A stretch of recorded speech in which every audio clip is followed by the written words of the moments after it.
Students, second chapter है revision के लिए हमारे पास physiological aspect of physical education. तो सबसे पहले बनता है व्हाट इज फिजियोलॉजी।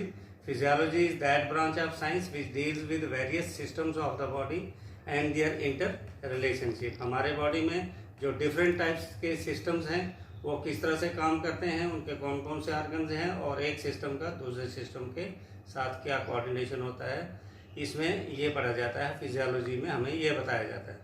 तो वेरियस सिस्टम जो हमारे बॉडी में है वो है muscular system, digestive system, circulatory system, respiratory system, reproductive system, nervous system वगैरह वगैरह। ये मोटे मोटे सिस्टम आपको बताए।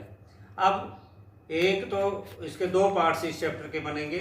एक तो डायग्राम्स आपने याद रखने हैं। Draw the diagram of digestive system, draw the diagram of respiratory system, draw the diagram of excretory system extra. तो इसकी प्रैक्टिस आपने मैट्रिक में भी की है और इसमें भी बार बार आप घर में करेंगे। ये आपको मैं होमवर्क देता हूँ। मैं देखता हूँ कि कितने बच्चे मुझे जो है मेरा लेसन सुनते हैं और फिर डायग्राम्स बना के मेरे व्हाट्सएप या ग्रुप में डालते हैं। तो मैं चेक करूँगा कि कितने बच्चे जो है रिस्पॉन्स दे रहे हैं। तो आप घर में इसकी प्रैक्टिस कीजिए। आपको मैं दो डायग्राम्स दे रहा हूँ, डाइजेस्टिव सिस्टम और रेस्पिरेटरी सिस्टम। इनकी डायग्राम्स आप बनाइए। जो इससे ज़्यादा कर सकते हैं, इंटरनल स्ट्रक्चर ऑफ हार्ट है, एक्सक्रीटरी सिस्टम है, इनकी डायग्राम जो है आप प्रैक्टिस करते जाइए।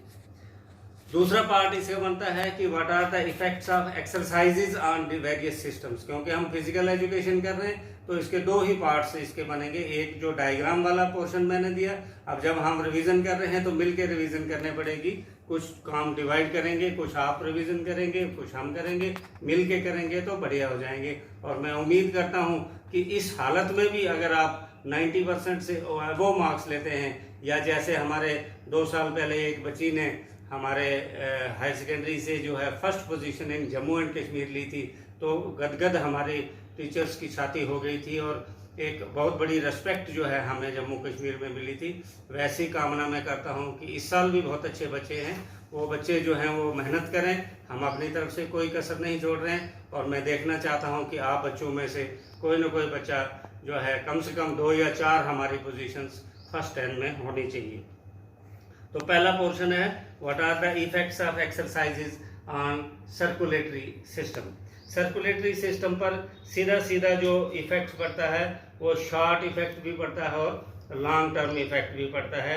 सबसे पहले हमारा हार्ट रेट जो है वो इंक्रीज हो जाता है। नॉर्मली जो है हम जनरली रेस्टिंग हार्ट जो है वो 72 बीट्स करता है परमानेंट, लेकिन जैसे हम एक्सरसाइज करेंगे तो ये जो है ये इसकी बीट्स बढ़ जाती हैं।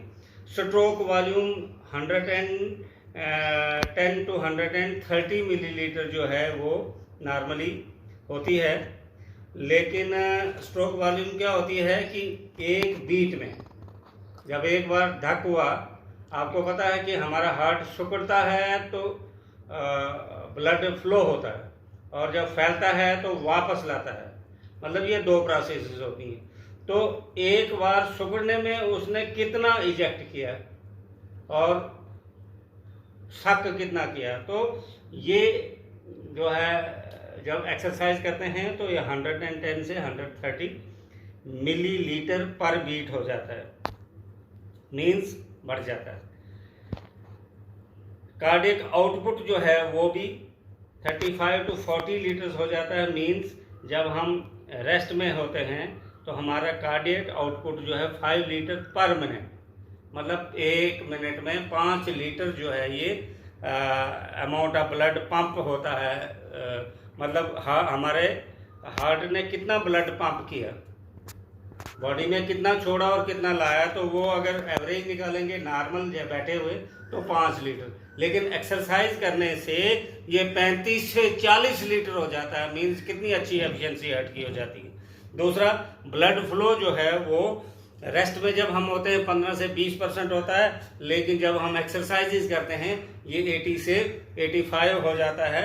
मीन्स हमारे बॉडी के छोटे से छोटे पार्ट तक भी ब्लड की सप्लाई हो जाती है, तो हर एक सेल फंक्शनल हो जाता है। तो हमारी बॉडी जो है बढ़िया एफिशिएंट तरीके से काम करती है। लॉन्ग टर्म इफेक्ट्स में क्या है कि हार्ट मजबूत हो जाता है, हार्ट स्ट्रांग हो जाता है, और हमारी जो हार्ट की जो वॉल्यूम है, मतलब हम एक्सरसाइजेज भी कर रहे हैं तो हमारी एंडोरेंस बढ़ जाती है, हमारा जो दम है वो पक्का हो जाता है। इसी तरह ब्लड फ्लो जो है कंटिन्यूसली बराबर रहता है, ब्लड प्रेशर जो है वो नॉर्मल रहता है, ना लो रहता है ना हाई रहता है। रेस्पिरेटरी सिस्टम पर एक्सरसाइजेज का क्या इफेक्ट पड़ता है? सबसे पहले हमारे जो टाइडल एयर कैपेसिटी है वो बढ़ जाती है। तो टाइडल एयर कैपेसिटी होता क्या है? Amount of air that can be breathe in and breathe out. हम कितनी सांस अंदर लेते हैं और कितनी सांस बाहर छोड़ते हैं, that is tidal capacity, tidal air capacity. तो ये बढ़ जाती है 500 to 800 cc। अब दूसरा क्या है कि avoid second wind. Second wind क्या हुआ कि जो बिगिनर्स होते हैं जब रनिंग करते हैं तो एक ऐसी क्रूशियल स्टेज आती है कि एक्सरसाइजेज छोड़ने पड़ती हैं, या उसको जो है फील होता है कि मुझे सांस रुक गई है। Sometimes a well experience athlete does not feel second wind. अब नॉर्मली क्या होता है कि जब हम रनिंग कर रहे हैं तो ऑटोमेटिकली उसकी जो है वो एनर्जी सप्लाई मिलते रहती है, उसको ऑक्सीजन मिलते रहती है जैसे जैसे वो फास्ट चलते हैं। नॉर्मली क्या होता है, जितना हम फास्ट दौड़ेंगे ऑक्सीजन की कमी होती है, हम थकना शुरू हो जाते हैं और स्पीड डाउन हो जाती है। वाइटल एयर कैपेसिटी क्या हुआ? Amount of air which an individual can inhale. अब एक हो गया नॉर्मल, हम अंदर बाहर कितनी सांस लेते हैं, एक हो गया ऐसे मैक्सिमम एफर्ट लगा के कितना आपने इनहेल किया और कितना एक्सहेल किया। जो आर्मी में जाते हैं वहां पर चेस्ट मापी जाती है, तो चेस्ट का फैलाव 5 सेंटीमीटर ज्यादा होना चाहिए। मतलब अगर नॉर्मल 32 है तो फैलाकर ये 37 होना चाहिए, तो वहां पर भी ये फैलाव देखते हैं। तो एक्सरसाइज करने से ये मैक्सिमम जो हम अंदर की तरफ इनहेल करते हैं या मैक्सिमम जो बाहर की तरफ छोड़ते हैं ये बढ़ जाता है, और इसको बोलते हैं वाइटल एयर कैपेसिटी। हमारा एंडोरेंस भी जो है वो बढ़ जाता है। रेजिडुअल वॉल्यूम क्या होता है? अब जब हम जितनी सांस अंदर लेते हैं उतनी बाहर नहीं छोड़ देते हैं, कुछ अंदर भी रहती है, अंदर जरूरत होती है बॉडी में। सांस ली क्यों हमने?